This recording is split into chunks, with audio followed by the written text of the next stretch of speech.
Hi everybody, today we'll talk about how to fix or how to solve the problem of launcher on Picsart. To know how to fix or how to solve launcher on Picsart app, you should just go to settings. Here you can click on apps, default apps, app settings.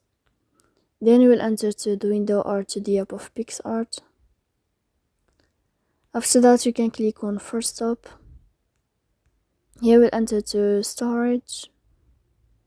Then you can click clear cache. Don't click clear data because that can cause you errors or can delete your account. Here you can turn off your Wi-Fi and you can turn on your Wi-Fi again. So please don't forget to support us by like and subscribe. See you next time in another video, and thank you for your attention and your watching.